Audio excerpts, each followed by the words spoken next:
Hello everyone, আসসালামু আলাইকুম। কেমন আছেন সবাই? আশা করি আল্লাহর রহমতে ভালো আছেন। আর আমিও ভালো আছি মোটামুটি, যেহেতু প্রচণ্ড গরম। তো এটা কিছুদিন আগের ভিডিও করা ছিল। আমার ননদ এসেছিল আমার কাছে। তো ও সিলেটে লেখাপড়া করে। তো ওর নাকি অনেকদিন ধরে বাড়ির ভর্তা খাওয়া হয় না। তো যেই কথা সেই কাজ, আমি বললাম চলো আমরা আজকে ভর্তা রেসিপিটা করি। তো কাঁকরোল পাতা নিয়ে আসলো, নিয়ে আসার পরে ভালো করে কাঁকরোল পাতা ধুয়ে নিল। আর দেখে পেঁয়াজ রসুন কাঁকরোল পাতা কিছু পরে নিয়েছিল। আসলে কাঁকরোল পাতা না হয় যদি চালকুমড়া পাতা হয় অনেক ভালো হয়। আর এই রেসিপিটা চালকুমড়া পাতা দিয়ে করলে একটু গ্রান করে। যেহেতু চালকুমড়া পাতা ছিল না, আর কাঁকরোল পাতা দিয়ে করলেও অনেক মজা হয়। আপনারা যে কোনো পাতা দিয়ে ট্রাই করতে পারেন। তো আমরা এদিকে পেঁয়াজ রসুন তেলের মধ্যে ভালো করে কষিয়ে নিলাম।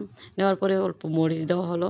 মরিচের মধ্যে দেওয়া হলো কিছু শীতল, ভালো করে ধুয়ে রেখেছিলাম। যেহেতু ক্যামেরায় ভালো করে দেখা যাচ্ছে না, শীতল দিলাম। শীতলটা ভাজা হয়ে আসার পরে কিছু আমরা দিয়ে দিলাম কাঁকরোল পাতা।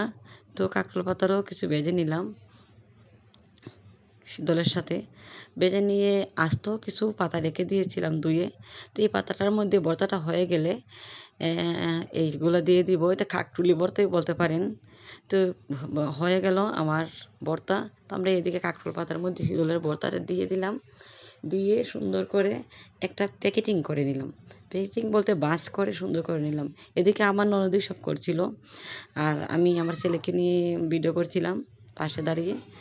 তো ওইভাবে পাতাটা দিচ্ছিল, মুড়িয়ে দিচ্ছিল। তো এভাবে আমরা 3টা পাতা এভাবে করে নিলাম। নেওয়ার আমরা দেখলাম আর অনেক কিছু করে নেওয়া হয়েছিল এগুলা। তো আমরা যেহেতু মানুষ কম, তো আমরা কমই করছিলাম। আর আমরা ট্রাই করার চেষ্টা করে দেখছিলাম এটা কেমন হয়। তো আপনারা এইভাবে ট্রাই করতে পারেন, অনেক মজা হবে। যেহেতু আমার কুকিং এবং লাইফস্টাইল, তো আমি সব কিছু আপনাদের সাথে শেয়ার করব। আর বাবা বাড়ি আসার কারণে অনেক কিছু ভ্রমণ হয়েছিল, এগুলো আপনাদের সাথে শেয়ার করলাম। আর এই যে আমার ননদ আরও ভর্তা নিচ্ছিল, নিচে দিল এইভাবে করে। তো আমি আমার ননদকে বলবো ধন্যবাদ, তুমি যে করেছিলে অনেক মজা হয়েছিল। আমি জানি ও দেখবে ভিডিওটা। তো আর আবার আসলে, তুমি আসলে আমি তোমাকে এভাবে করে খাওয়াবো ইনশাল্লাহ। আর এদিকে আমরা সবটা করা হয়ে গেল। হওয়ার পরে এগুলো আবার অল্প তেলে আমরা ভেজে নিব। ভেজে নেওয়ার পরে গরম ভাতের সাথে এই ভর্তাটা খেয়ে দেখবেন আপনারা, ইনশাল্লাহ অনেক মজা হবে, অনেক স্বাদ হবে। আর আমাকে অবশ্যই একটা লাইক একটা কমেন্ট দিবেন। আশা করি আপনারা সাপোর্ট করবেন আর দোয়া করবেন। আসসালামু আলাইকুম।